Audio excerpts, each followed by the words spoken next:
Assalamualaikum warahmatullahi wabarakatuh. Waalaikumsalam warahmatullahi wabarakatuh. Dan selamat pagi kepada rekan-rekan warrior seluruhnya di Indonesia. Di hadapan kita telah hadir Pak Irfan Wijaya selaku Direktur Utama Telkom Akses yang secara definitif telah ditunjuk dalam RUPS sebagai Direktur Utama Telkom Akses. Namun yang perlu kita informasikan bahwa Pak Irfan ini bukan orang baru sebenarnya, Pak Irfan. Karena terhitung dari tanggal 2 April, beliau ini telah bergabung dengan Telkom Akses sebagai Managing Director. Sehingga wawasan, pengetahuan, tanggung jawab dan wewenangnya di dalam perusahaan Telkom Akses ini tentunya sudah blended dengan kita. Sebelumnya, agar kita bisa lebih intim dengan Pak Irfan, mohon Pak dapat disampaikan bahwa Pak Irfan ini karena family man, ya beliau sebagai selain pekerja keras ini juga terkenal dengan family man. Terima kasih Mas Rizky. Jadi nama lengkap Irfan Wijaya. Saya lahir di Medan. Saat ini saya sudah berkeluarga. Istri saya sudah 1. Anak saya ada 3, 2 perempuan, 1 laki-laki.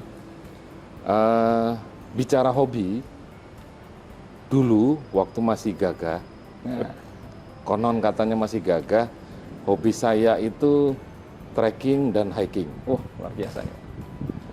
Pada dasarnya suka keluyuran. Cocok nih Pak, di Telkom Akses nih. Suka keluyuran, jadi ya tadi trekking dan hiking. Namun terakhir saya melakukan kegiatan tersebut tahun 2023. Berarti 3 tahun yang lalu ya? Ya, 3 tahun yang lalu. Biasa, alasan klasik. Kesibukan? Karena kesibukan, katanya begitu, konon katanya begitu. Oke, Mas Riki. Baik, terima kasih Pak Irfan. Selanjutnya kita hari ini podcast dengan tema Emerging Future Telkom Akses, akan banyak bincang-bincang dengan Pak Irfan terkait bagaimana manajemen ini arah ke depan seperti apa, termasuk pengelolaan Telkom Akses di dalamnya nanti akan dapat dijelaskan gitu kan oleh Pak Irfan sehingga kita selaku karyawan dan warrior itu mengerti lebih jelas bagaimana perusahaan ini akan dijalankan, Pak Irfan. Sebagai pertanyaan pertama, Pak Irfan, itu kan. Nah, ini setelah Pak Irfan ditunjuk sebagai Direktur Utama melalui RUPS yang tadi setelah saya sebutkan tanggal 30 Juni, apa sebenarnya visi terbesar Bapak untuk perusahaan Telkom Akses ini, Pak Irfan? Baik. Pertanyaan mudah, jawabannya yang agak susah.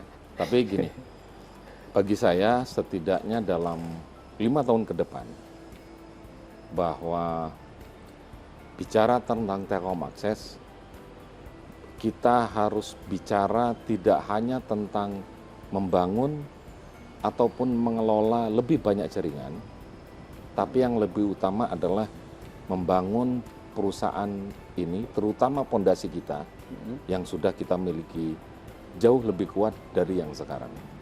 Sehingga saya ingin Telkom Akses itu berevolusi dari sekedar execution company menjadi strategic value creator khususnya bagi Telkom Group.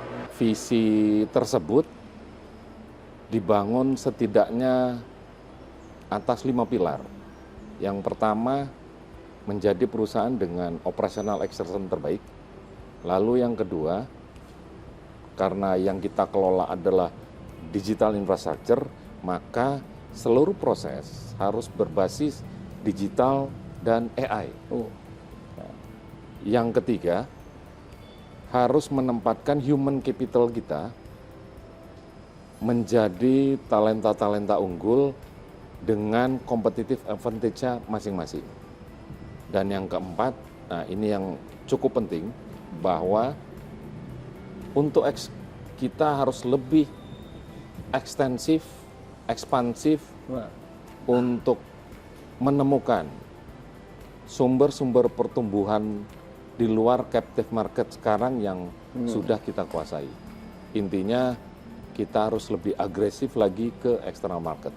Terakhir yang kelima, dan ini pondasi utama, membangun budaya integritas, kemudian harus disiplin operasi, serta continuous improvement. Ya, baik. Mungkin itu. Baik, Pak Irfan menindaklanjuti tadi apa yang Pak Irfan sampaikan terkait bagaimana bahwa Telkom Akses perlu segera mencari ataupun mengganti captive market yang ada dengan eksternal bisnis. Sebenarnya Pak, kalau posisi ideal Telkom Akses tuh menurut Pak Irfan di industri yang saat ini tuh harusnya seperti apa Pak? Ya. Ketika disebut ya nama Telkom Akses, sebenarnya saya ingin Telkom Akses itu tidak hanya dikenal sebagai salah satu anak perusahaan Telkom Group.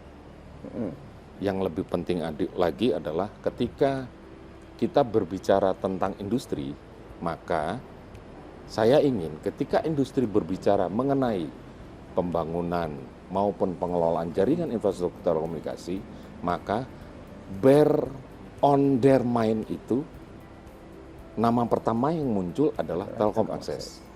Sehingga ultimate goals-nya adalah kita harus menjadi benchmark nasional dalam hal kualitas deployment, produktivitas, digital field operation, serta keselamatan kerja. Baik Pak. Ini begitu banyak apa yang nantinya perlu kita lakukan Pak, sehubungan dengan tadi Pak Irfan sudah sampaikan visi terbesar bagaimana positioning kita di dalam market pasar industri telekomunikasi Indonesia. Tentu ada prioritas-prioritas yang menjadi concern Pak Irfan gitu kan, selaku Dirut. Nah ini kalau bicara ngomong concern Pak ya, prioritas utama Pak Irfan ini di tahun pertama ya, karena ada 100 hari program dan segala macamnya. Namun di tahun pertama kepemimpinan ini kira-kira apa Pak yang menjadi prioritas Pak Irfan dalam menjadikan Telkom Akses ini sebagai industri yang tadi dapat dijadikan sebagai benchmark nasional dan segala macamnya itu Pak? Kurang lebih ada 5 prioritas yang saya tetapkan gitu ya. 5 Pak ya. Okay. Yang pertama sudah pasti quick wins operational excellence. Lalu yang kedua, digitalisasi seluruh model operasi kita, proses operasi kita. Yang ketiga, harus lean and agile secara organisasi. Yang keempat, meningkatkan dan terus improvement terhadap journey customer experience. Dan yang terakhir, membangun budaya high performance and productivity. Tadi sudah dijelaskan visi misi positioning Telkom Akses dalam industri telekomunikasi seperti apa. Kita sudah ngomong bagaimana Bapak punya 5 prioritas utama dalam hal kepemimpinan di tahun pertama ini. Semuanya pasti ada tantangannya Pak. Seluruhnya ada challenge yang perlu kita pecahkan bersama solusinya. Nah, sebenarnya kalau menurut Pak Irfan apa Pak tantangan terbesar dari hal-hal yang tadi telah disampaikan oleh Pak Irfan? Ya, meskipun kita perusahaan yang berkecimpung di industri yang heavy dengan teknologi, tapi tantangan terbesar ternyata bukan teknologi itu sendiri. Bahwa teknologi pasti selalu tersedia. Justru tantangan terbesarnya adalah bagaimana kemudian kita mampu mengubah mindset organisasi agar mampu bergerak lebih cepat dari pertumbuhan industri. Kalau pertumbuhan industri mengikuti deret hitung, maka perubahan mindset organisasi kita harus mengikuti deret ukur. Intinya harus lead dari perubahan dan dinamika industri itu sendiri. Baik Pak. Tantangannya sedemikian challenging Pak ya. Siap, betul. Namun bukan berarti bahwa apa yang menjadi tantangan tersebut tidak bisa kita solusikan Pak ya. Dengan kebersamaan, dengan soliditas kita tentunya secara bersama-sama harus mampu menjawab tantangan tersebut. Setuju. Kurang lebih seperti Pak Irfan ya. Nah, Kalau tadi berbicara terkait bahwa salah satu hal yang harus dilakukan adalah bertransformasi. Ini kira-kira fokus utamanya untuk transformasi ke depan yang Pak Irfan bayangkan atau diplanningkan oleh manajemen seperti apa, Pak? Ya, Pak? Baik, Mas Rizky. Saya percaya bahwa dalam hal transformasi setidaknya harus menyentuh lagi-lagi 5 area. Saya nggak tahu kenapa saya suka dengan angka 5 ini. Kebetulan anggota keluarga juga 5 gitu. Ya. Dan sholat 5 waktu, Pak ya? Oh, siap. Sholat juga 5 waktu. Kembali ke yang bahwa transformasi ini harus menyentuh setidaknya minimal 5 area. Yang pertama tentu saja bisnis model. Yang kedua prosesnya sendiri. Yang ketiga teknologi. Yang keempat jangan lupa people, talent management kita. Yang terakhir, dan ini juga sangat penting, related dengan mindset, perubahan mindset organisasi adalah culture. Kelimanya, unfortunately, harus berjalan berbarengan. Paralel, Pak, jika salah satu saja ada yang tertinggal, hampir dipastikan transformasi tersebut tidak akan bertahan lama, tidak akan sustain. Wah, luar biasa ini, Pak Irfan, bagaimana transformasi yang ada di Telkom Akses ini memang di driver untuk agar Telkom Akses dapat segera adaptif juga, ya, terhadap perubahan. Betul. Ini suasananya sebenarnya makin sejuk, Pak, walaupun obrolan kita ini tambah hot sebenarnya, gitu kan. Ini kita informasi juga kepada para warrior, saat ini kita berada di warehouse Palmerah. Ini masuknya di region Southern, Pak. Southern, areanya ada di Jakarta. Alhamdulillah. Hari ini kita bincang-bincang dengan suasana yang adem, walaupun tanpa mengurangi berbagai macam hal yang perlu kita solusikan sehubungan dengan challenge-challenge yang ada tadi, Pak Irfan. Nah, kita lanjutkan. Terkait dengan transformasi perusahaan, tentu itu merupakan suatu hal yang jadi agenda utama juga, Pak Irfan. Nah, tolong ini Pak Irfan mungkin dapat diiterasi lagi, mengapa hal itu menjadi hal yang sangat penting, Pak Irfan? Bagi saya, transformasi ini sangat penting karena kita saat ini sedang menghadapi industri, khususnya telekomunikasi, pada fase atau era heavy efisiensi, lalu kontraksi yang sangat luar biasa, serta dinamika pressure tensi yang juga sangat luar biasa. Sehingga bagi saya pemenangnya bukan perusahaan yang terbesar, tapi adalah perusahaan yang mampu berorganisasi, beroperasi yang paling agile. Baik, Pak. Nah, sehubungan dengan tadi ada beberapa hal yang memang menjadi handicap juga, Pak, ya, gitu kan. Nah, namun kami perlu tahu lagi, Pak, ini kalau terkait transformasi ini banyak hal yang akhirnya menjadi pro dan kontra. Banyak hal yang akhirnya menjadikan beberapa karyawan atau teknisi menjadi hal yang sedikit-sedikit transformasi, gitu, Pak, ya. Nah, namun sebenarnya tantangan terbesar dari transformasi itu seperti apa, Pak? Ini perlu dijelaskan kepada teman-teman sehingga kita berjuang dengan resultante yang harusnya sama, Pak.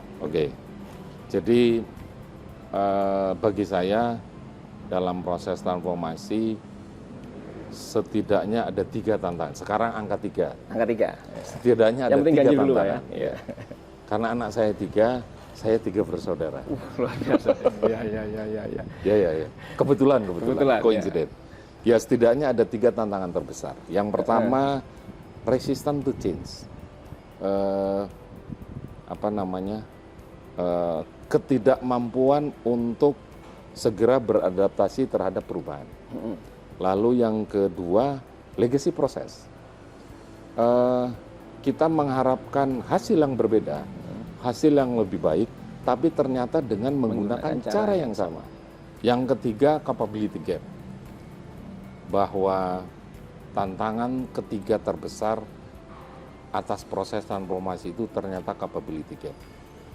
Apa maksudnya? Maksudnya adalah ketika kemudian kita harus par dengan industri, dengan dinamika, ternyata kapasitas, kapabilitas, kompetensi kita masih jalan di tempat. Nah, itu tantangan terbesar ketiga. Maka transformasi itu harus dijalankan dengan change management yang kuat, dilakukan dengan komunikasi yang kuat, quick wins, serta leadership yang konsisten. Intinya kalau leadership konsisten itu adalah masing-masing kita sebagai pelaku transformasi harus mampu menjadi role model. Nah, semakin pembicaraan ini menuju ke arah yang semakin menarik, Pak ya. Karena ternyata banyak hal yang sebelumnya kita anggap itu hal yang biasa dalam bertransformasi, tapi ternyata itu menjadi suatu bagian yang sangat penting, Pak.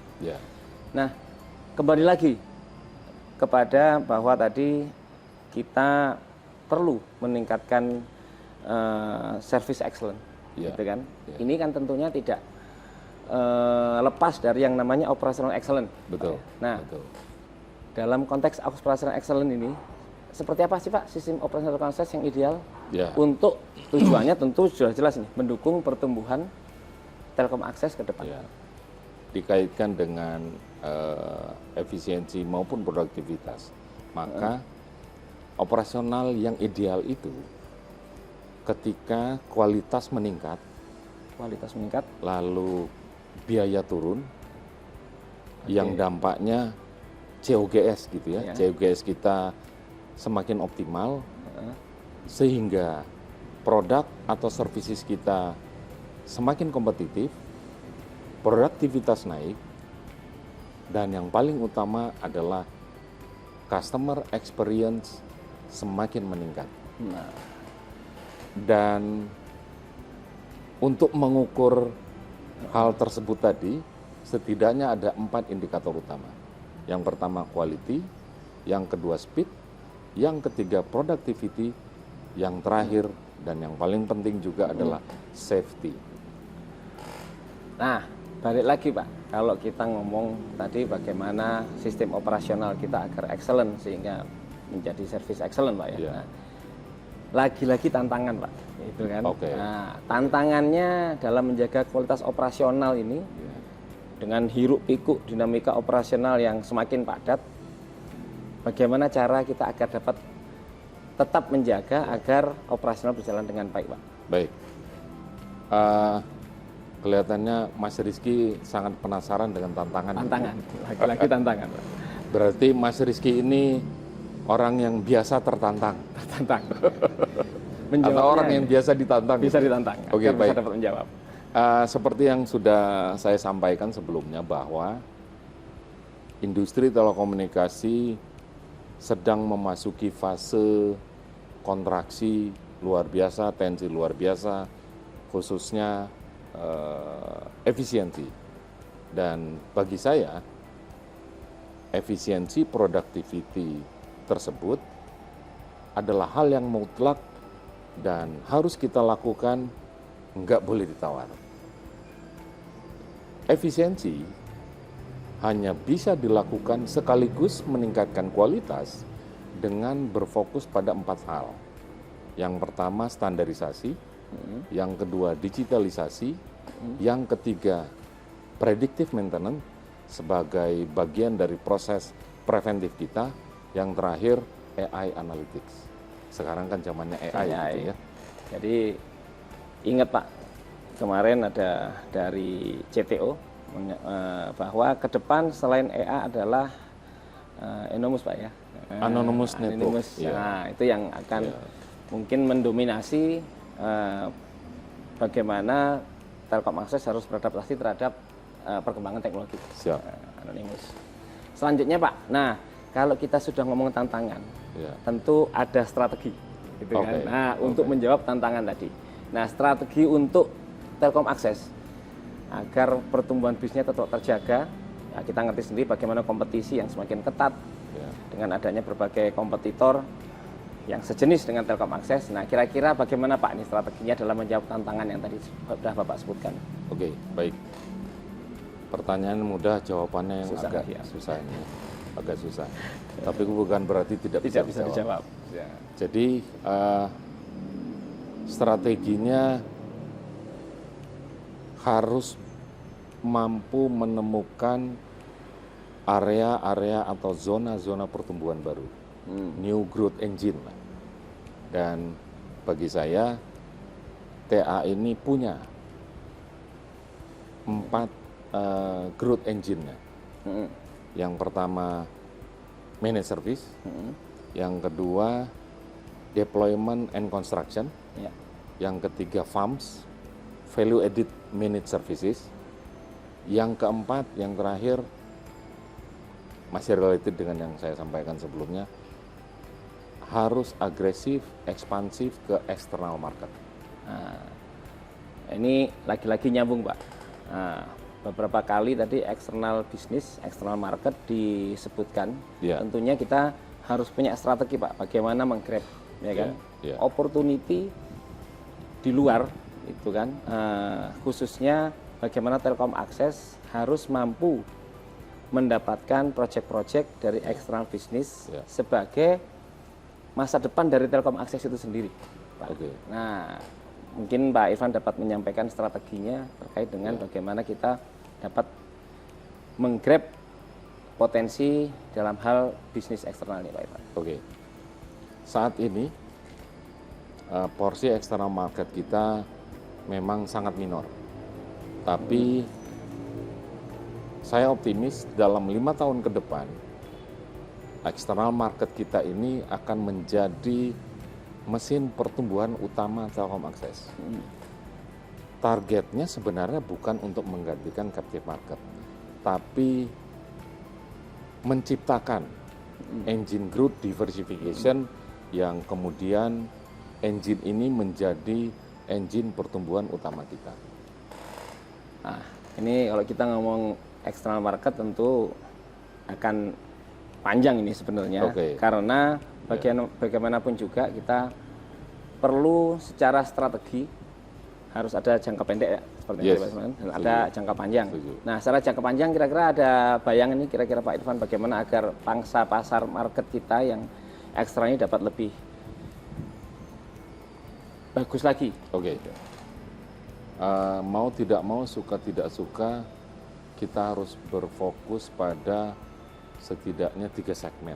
3 segmen. OLO, Other License Operator, lalu ISP, Internet Service Provider, dan jangan lupa yang ketiga, Government and Enterprise Segment. Sebagai sebuah kesimpulan dari pembicaraan kita sebelumnya, sudah ada visi bagaimana operasional excellent, termasuk diantaranya kita berbicara transformasi, dan terakhir sebelumnya tadi Bapak sudah sampaikan terkait dengan external business.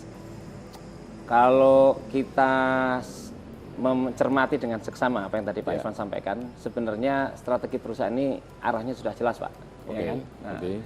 Namun tentu saja ujungnya adalah bagaimana keberhasilan terhadap strategi itu yang perlu dibuktikan Pak, kan gitu kan. Nah, dan ini juga tergantung pada bagaimana kesiapan organisasi kita, Pak Irfan. Nah, sebenarnya apa Pak fondasi utama yang harus dimiliki Telkom Akses agar kalau kita ngomong tadi transformasi perusahaan, termasuk transformasi budaya, operasional dan segala macamnya, ini agar benar-benar bisa terwujud, kira-kira sekali lagi Pak fondasinya seperti apa? Bahwa ternyata fondasi utama sebuah transformasi itu bukan di strateginya, tapi ada di human capitalnya. Karena strategi itu, strategi yang hebat sekalipun, tanpa human capital, tanpa organisasi yang siap, yang ready, maka strategi transformasi tersebut hanyalah tumpukan dokumen tanpa ada human capital yang mampu mengeksekusinya. Jadi sekali lagi, fondasi utamanya tentu saja organisasi dengan human capital yang sudah ready, sangat ready untuk mengeksekusi transformasi tersebut.